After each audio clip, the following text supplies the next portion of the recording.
Welcome to The Grow Show, powered by Steel.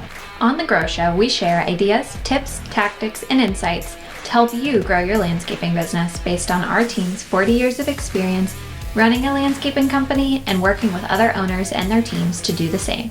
New episodes are released weekly on Wednesdays. Here's your host, Marty Grunder. Well, good morning, good afternoon, good evening, wherever the case may be. This is Marty Grunder from Grunder Landscaping Company and the Grow Group with another episode of The Grow Show powered by Steel. This week, we're going to talk about what you should be focused on at this time of year and what you should not be focused on.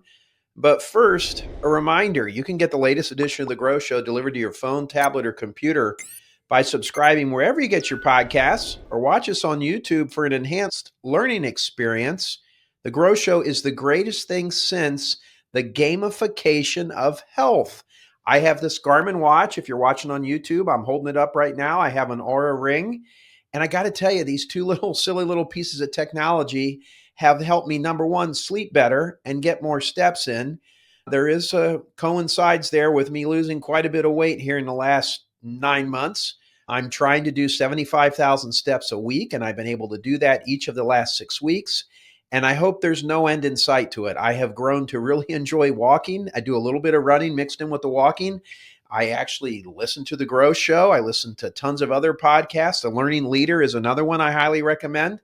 So there's a lot out there. So if you want to get in better shape, walking is exercise, folks.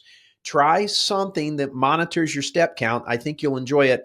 Okay, so on to this week's edition of The Grow Show. Each year at Grunder Landscaping Company, we have a theme that we rally around. It's a saying or a word that we feel best describes what we need to focus on for the year, and most of them are the inspiration of our president, Seth Flum.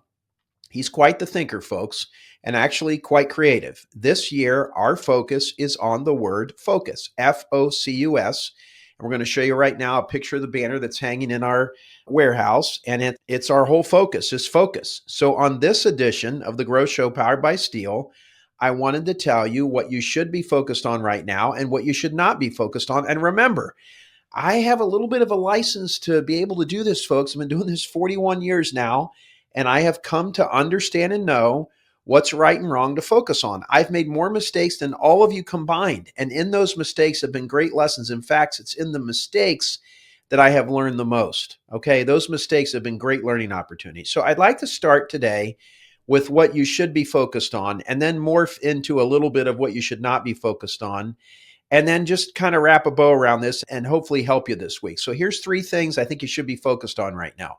Getting work sold. Ladies and gentlemen, nothing matters more, all right? COVID is over. The leverage that the contractor had is not quite as strong there. There's tons of work out there, but you're going to have to go hustle, and nothing happens till someone sells something. Go back to one of the prior episodes where we share some sales wisdom. It's a great one, but you got to be focused this time of year on what matters most in everything. Nothing matters more than sales right now, folks. Okay, sure, you can tell me, what about the team? Of course, your team's important, but if you don't have any work, you don't need a team, okay? More on the team in the next one. Right now, you've got to sell. You have to know who your ideal client is. You got to know what a good lead is and what a bad lead is. And you got to screen them, all right? What's work you can do now and what's work you could push off to winter. It is a juggling act. It really is. I had one of my best clients call me last week. He wants to do a pool in 2026 and he wanted to meet. Well, old Marty would have tried to meet with him right away because, speed kills. We got to get the sale. We got to go get it. But the reality is that's 2026 and I'm not going to sell him a pool right now. And I've got other bigger things I got to work on right now, like providing sales training to my team. I'm still going on a couple calls, not that many, but I'm doing a ton of business development. I'm doing a ton of meetings. I'm doing a ton of coffees, even though I don't drink coffee, doing a ton of lunches, some dinners, some visits, some stopping by and seeing people. I'm on the phone. I'm sending notes. I'm doing a whole lot of stuff like that. Okay. So when a week in the spring goes to that, all right, where you can do a job that I can do in the next 90 days or even in 2025, I got to do that this week. That other stuff, 2026, I couldn't do it. So I responded to him immediately. I sent him an email with a series of questions that we have prospects fill out. And I told him to have him and his wife assemble the links and the pictures of the pools they like. And I set an appointment for Tuesday morning when he's home, when he's not working, for next month. All right. He was elated with that. I got it all set up. It's a 2026 job. We'll start looking at it in around May or so. We'll probably have a design to him in June. We'll maybe have a contract in July or August. We find it takes at least 90 days on a big complex job like that to get things close. It takes a while.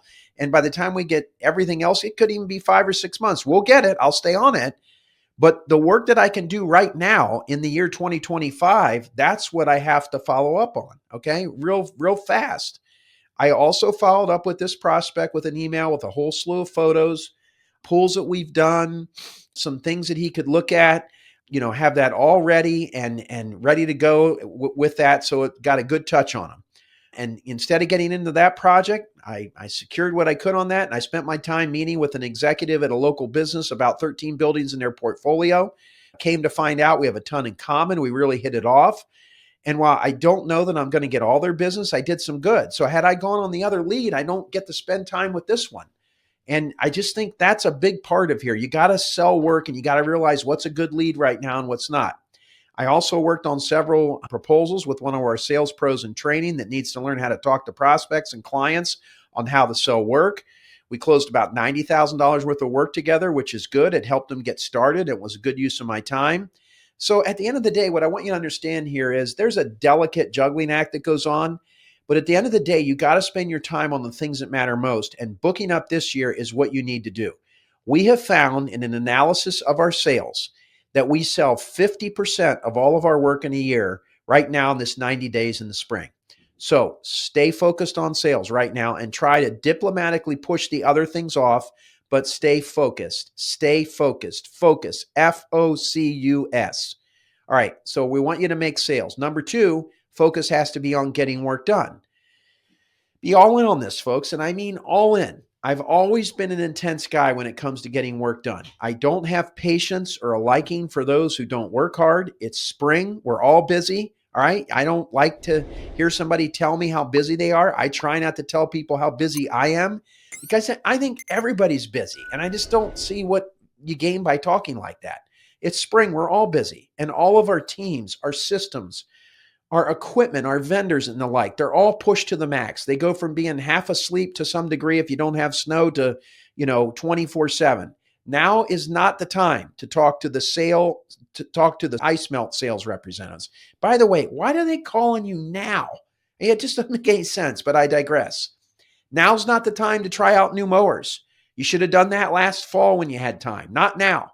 Now's not the time to do a meeting with the whole team and hold them all back for an hour about the 401k program or health insurance or, quite frankly, anything else that isn't focused on doing work. You are in the run, as my pal and mentor Mike Rory from Ground Systems in Cincinnati, Ohio would often tell Seth and I. He's an incredibly focused and successful landscaper in Cincinnati, Ohio. He's also a great golfing buddy of mine, and he kicks my ass at golf. I have never, ever beat him, and I probably never will, but I digress. What Mike Rory means is let your men and women work. Don't bother them. Pick your battles right now.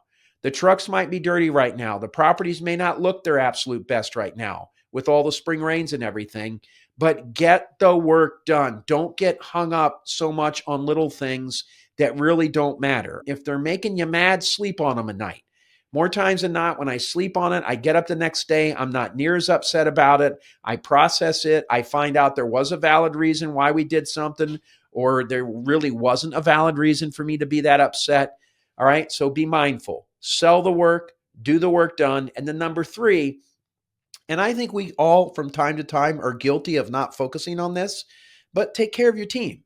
All right. Another plug. Go to the episode I recently recorded on blue skies. I give you all sorts of tips on how to deal with stress. I've gotten tremendous feedback from it. Thank you. Whether you think it's the case or not, folks, stress is real. It's there. Yes, it's often blown out of proportion. I understand, but that's often because your team doesn't have the knowledge and the experience that you do at dealing with it. We all think things are oftentimes better than what they are, and we also often think things are way worse than what they are. This time of year, we tend to think they're way worse than what they are. And I think it's very important that you put it in its proper perspective. It's probably somewhere in between. It's a heck of a lot easier for me to call on 4 types of type A personality entrepreneurs about their landscaping who are demanding, pushy, hard to get a hold of than it is for your 26-year-old sales pro in training who doesn't even own a house yet and is learning what life is all about. You think it's easy, okay? You don't realize it's not easy for your team. Our teams are overwhelmed by things like that. Think back to when you were 26. You weren't a very good salesperson either. There were a lot of things that you just weren't good at all. I know I wasn't. At 26, I have a baby girl. Her name is Emily. She works here at the Grow Group. You see her all the time. I had to take care of her, a growing business, a new building that I'm emanating from today that I could barely afford, and a new house. I looked great. In fact, my new house looked awesome on the inside because I landscaped the bejeebies out of it. But Lisa and I hardly had any furniture inside because we had no money, and not a whole lot of knowledge. I was learning how to run this business. So walk a day in the shoes of your team, relate, have some empathy. I hate to tell you this, when I was in my 20s, I don't even think I know what the word empathy meant, but I have come to understand through my work here as an entrepreneur that you got to sell work, that you got to get the work done, and you got to walk a day in the shoes of your people. Those are really the things you ought to be focused on, folks. And when we're focusing on things like that, that's being a great leader. A leader knows if everything is important, nothing is important. So you got to have a focus and you got to be constantly making sure the most important things are being watched, worked on, and analyzed. And that's tough. So let's talk about three things just to kind of shake you up a little bit here. And I mentioned one of them a little bit that you should not be focused on. Number one, looking at new equipment, new products, systems, and the like. I get that that's fun. I get that that's exciting. All right. And I get that you could say, but it might help the team of the three things I said that you should be focused on. And it might help you get work done, I suppose. But we got to be careful with that. Okay. Two things happen when you go and look at new equipment, products, and systems and things like that right now. Number one, you're not selling. Okay. And two, you're giving your entire team license to take their eye off the ball of selling work and performing work. So don't do it. Number two, pet peeves. And this has been very difficult for me. I'm showing some vulnerability here, folks. I'm 57 years old. I use a digital to-do list. It's on OneNote. It's on my phone, my iPad, any computer I have that I log into Microsoft Office. I take notes digitally. And to be blunt, it drives me crazy to see people taking notes by hand. Once you learn how to do this digitally, I truly do not understand why in the world you would do that with a pen and a paper if you had OneNote and that wonderful tool. But people do. And while I will train my team to use digital note taking, and I will tell you unequivocally it's the best way to do it, now is not the time to break old habits. Our top salesperson here does a magnificent job. He does not use OneNote. He uses a journal and 3x5 cards.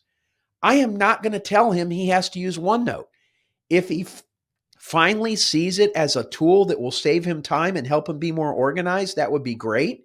But who am I to tell him to start doing that when he's our top salesperson? And he's our top salesperson by far, folks. His system is working. That's stupid for me to go impose my will upon him, even though I really truly believe OneNote is better. Don't do things like that right now. Don't be so worried about how somebody gets to a number. Be worried about the fact that they're getting to a number. Seth always says 1 plus 8 is 9, 4 plus 5 is 9, 3 plus 6 is 9, 2 plus 7 is 9. Just get to 9. Don't be worried about that. And that's something when I was a young leader, I tried to impart my will way too much on people, and it turns them off and it takes their mind off what they should be focused on. And then the last thing I want you to focus on, and you got to be able to run a filter when Marty Grunder's teaching you, because there's some things here that may be a little bit hard for you to comprehend at times. And Vince always tells me this, and I'm not always the greatest at being relatable to you. I hope this relates well. Don't be so focused on every little complaint you hear. You're going to hear them now. It's spring.